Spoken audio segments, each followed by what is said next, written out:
Yu-Gi-Oh! Is one of the most complex card games to get into. With over 10,000 cards and 20 types of them, it's easy to see why. Join me on my journey where I spend £30 a week with only Konami sealed products to build my Yu-Gi-Oh! Collection again from scratch.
I just realized I was not recording audio for that entire segment. But anyway, apologies if the camera was a bit blurry. And yeah, let's keep going. Not a Vision Dragon, Ancient Warrior Saga Boring of Arrows, and Unchained Twin Sarama. The worst of the Unchained. Made them bosses. Alright, in the second pack we have Pyraith, the Ghost Pirate, Super Heavy Samurai Wagon, Codebreaker Virus Berserker, Torpedo Takedown, Generator Boss of Storms. I think this is actually the good generator card. Resonator Command, Pinpoint Dash, Trice Hierarchia, King Beast Barbaros. Bunch of garbage. What was it for this set? I think it was 3 to the front. Right. There you go. Unchained Twin Sarama, Cataclysmic Polo something, Rainbow Zoo, Marine says Basiline Lima, and Cabriga Virus Swordsman. I actually can't tell what rarity that is. Is that just the camera? I think that's just the camera. Okay, we've got a Synchro, Deep Sea Artisan, Ancient Warrior, Fearsome Zhang Yuan.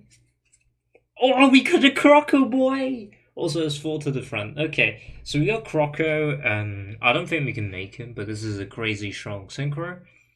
Let's get Draw Power and Pitch.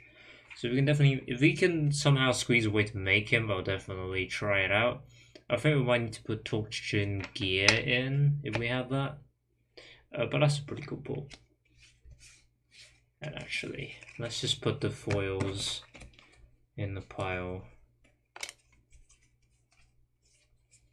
Those are the foils.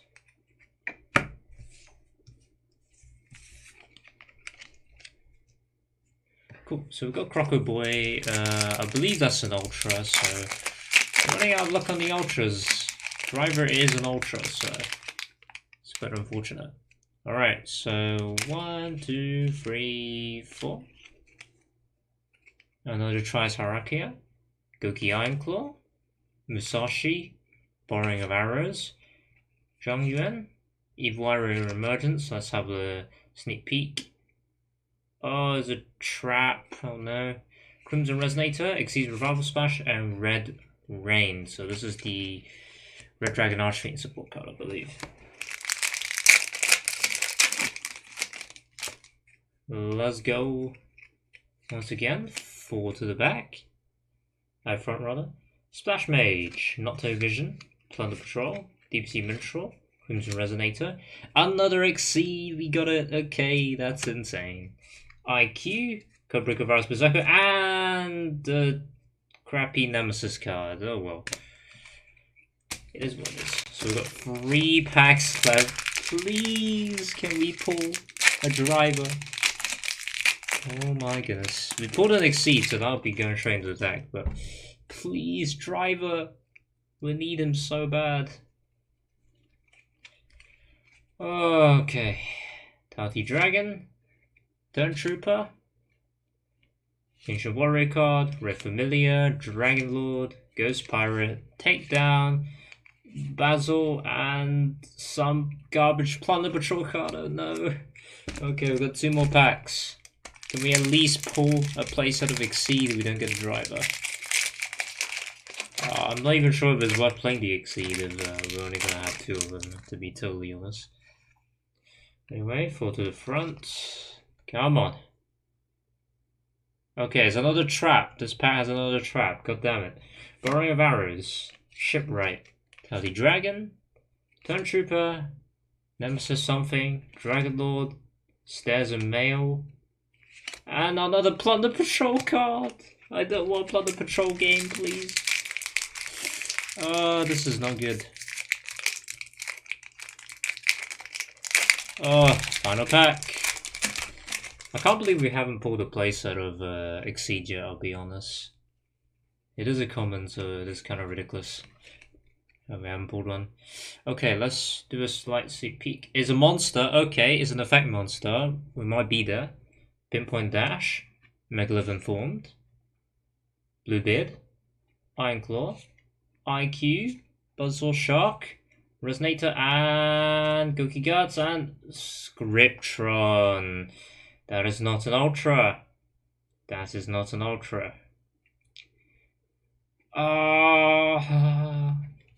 Okay. So first of all, we didn't get a copy of Exceed. So we didn't get a place of Exceed, which kind of sucks. I will put it in now that we have 2, so it's actually playable now. But that's a big bummer. I gotta check on what you need for the Codebreaker stuff as well. And maybe we can put Torturing Gear in the deck. I'll try playing the Croco. But that's really disappointing. We've really only gotten the 1 extra copy of Exceed. That is a shame. But I do believe this is quite a few quid even if we can't play it. So I think money-wise we're not doing too bad. Har, I believe, is also a couple of pounds. But overall, this has been a very disappointing opening. So let's hope we can do better in the last one. I might actually record both of the openings back to back. I'm not entirely sure. Because I don't have anyone to play over the weekend anyway. So yeah.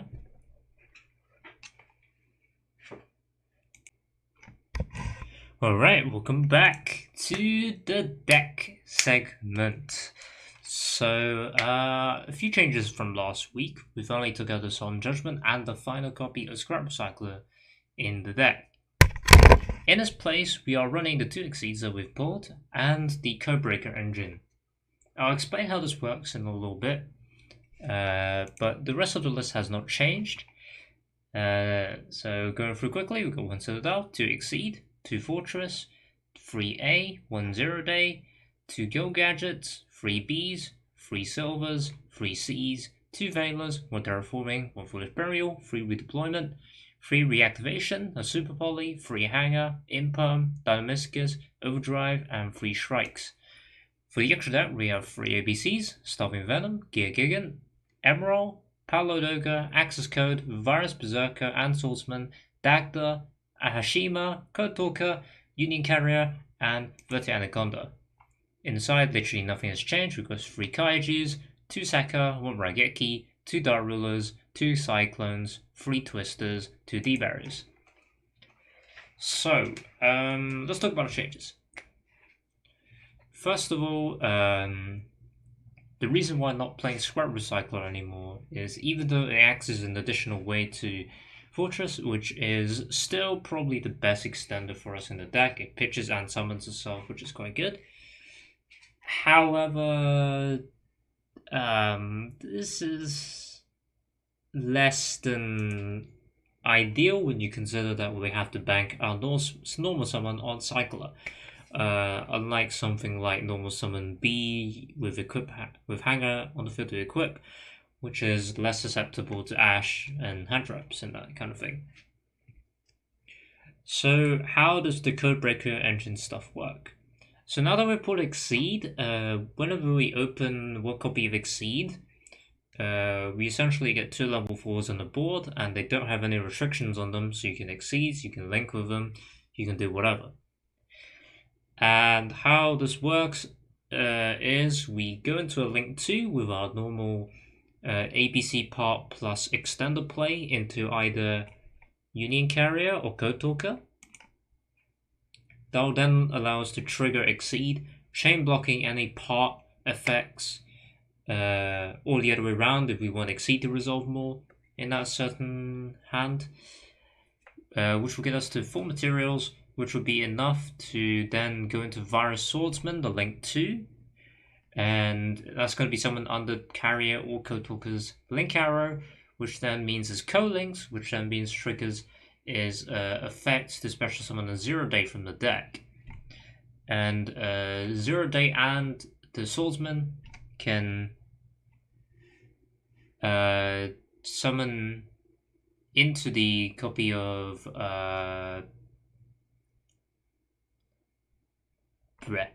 summon a copy of Berserker, which then lets us link climb into a link 4 into Pilot Ogre. Now, there are some issues with this play. So first of all, you notice that the Swordsman special summon restriction is on to any zone a link monster points to. This is somewhat of a problem some of the time, because it means we need a down arrow to make sure this card is co-linked. Plus, we need either a down left or down right arrow to have a zone to summon to. Which is why this deck list is probably not what you're going to be seeing very much. The only way I can enable this combo to work is on the crackback, i.e. on turn 3, where I would have resolved ABC Dragon Buster's tag out effect for 3 of the parts back, which can be used to do all these Codebreaker shenanigans. And I think only at that point will we realistically have enough material to go into something like Swordsman plus plus an extra link arrow. So yeah, let me know what you guys think about this engine. I think it's a bit iffy at the moment, but I'll try to figure it out, and if I make any changes for next week, I will probably mention it in the next week's episode if I remember it. But that's the list for this week's episode. I hope you guys enjoyed, and let's get on to the duels. Alright, and welcome to the games. So today we played 3 matches all in ETCO Pro, and yeah, let's talk about it. So match 1 we're against Dark Lords. We win the Dairo and go first. We normal Silver Gadget summons B from hand. Search A, summon Ashima effect to summon the Gear Gigant. And as at this point we realize that we can't actually make ABC Buster Dragon, so we just kind of set a strike pass. We strike the summon of the Link monster, and our opponent sets free and passes. We get another search for Gear Gigant to get out of the Silver Gadget, try to bait out any negation. Don't manage to. We get hit with the Dynamiscus instead. We use Machina Fortress to special summon itself to make a Link 2. They use Ice Dragon's Prison to banish our Union Carrier. We attack over the Dynamiscus, and we just cannot pass. From summoning A, we can make a Buster and walk in for 4500 damage. And it was that. In that position, our opponent conceded.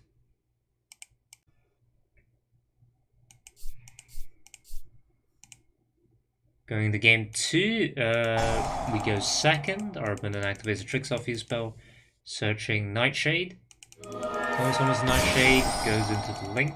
There's 0 interruptions at this point, so our opponent is just going through the full Dark Lord combo, using Ixal for a draw. Dollar Contract is going to be able to bring back the Superbia from the grave. Superbia brings back Yugioh. Yugioh will use the effect to search another card by copying, I believe, the spell's effect, and sets 4 and passes. In this position, we're able to Super Volley away. Lots of chaining happens. Some interruption happens. They negate the effects of Starving Venom for a turn, I believe it was. But we have Hanger in hand. We just kind of go up here into Code Builder, sorry. C's going to summon A. B's going to search another B. We go in for 3,000. Our opponent concedes, and we take the first match 2-0. In our second match, we lose the die roll and we go second. We're against Buster Blader Dogmatica. We'll fire off terraforming here, searching for a hanger, activating the hanger. No ash just yet. We're summoning the Silver Gadget. Silver Gadget's going to let us get to C. Hanger's going to go to B to the C. We'll go for a carrier, triggering B and the C. Our opponent's going to get an Ice Dragon's Prison off of a Trap Trick here, and the rest of the chain resolves. We're going to chain ICP to our copy of Union Carrier. We're going to be able to chain reactivation to get the Union Carrier to stay alive. We're going to be able to punch in for 1,000. They draw for turn Super Poly, which is not that live of a card right now, but they do have memories off of another Trap Trick, and they're going to be able to get the first player on board. Obviously, C gives our carrier battle protection, so we're able to summon B from the C's effect, equipping A. Getting us to a Dragon Buster on our turn, we're able to equip it to make it immune to monster effects and trap effects with Union Carrier. So we don't choose to do so. Instead, we go to Access Code Talker, dropping the remainder of the field, and punching for lethal.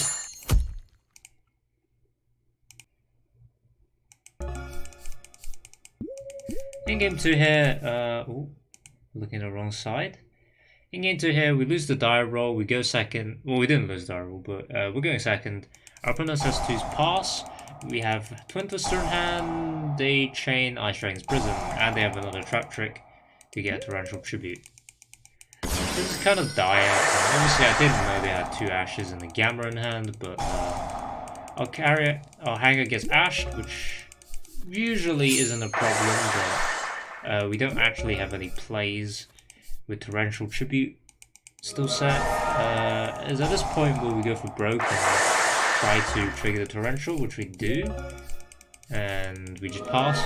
Our opponent heavily bricked on hand traps and good staples here, so they're not able to actually kill us and punish us.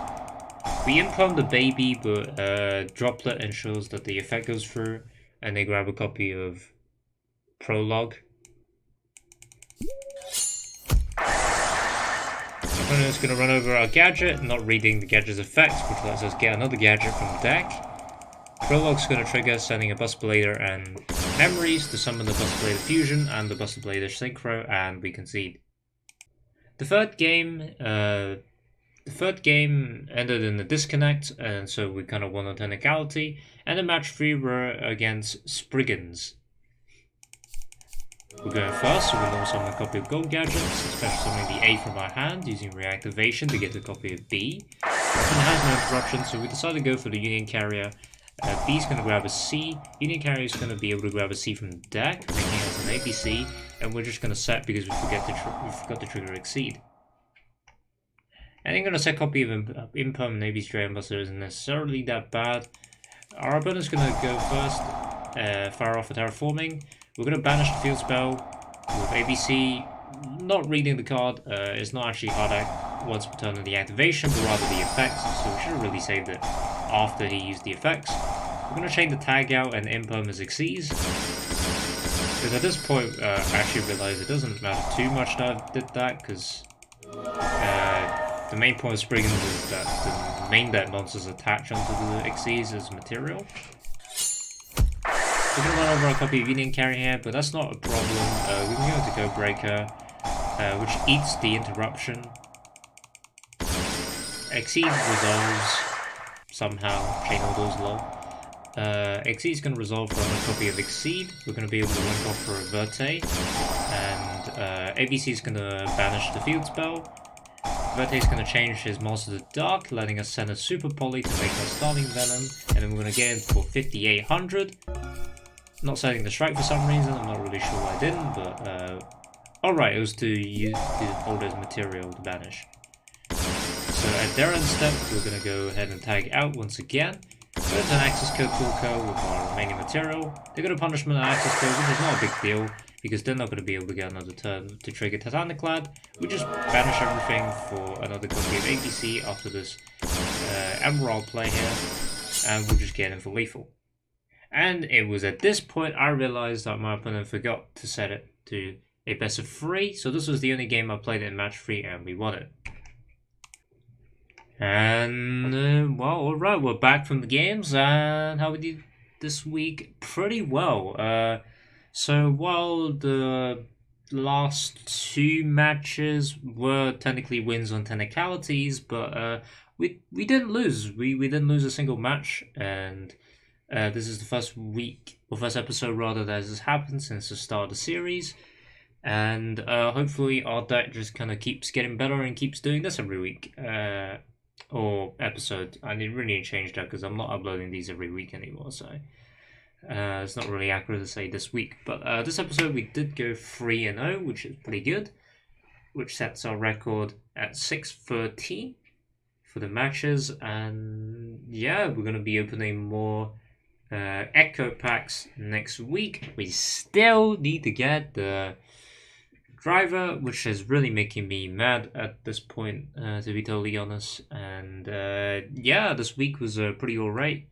We got the Exceed, and we got some Virus Swordsman stuff figured out. We didn't actually really use it this episode, but next episode for sure, I'll be able to change up the list where we can actually fairly consistently, provided that we open Exceed, get into some Codebreaker plays and actually make use of those cards.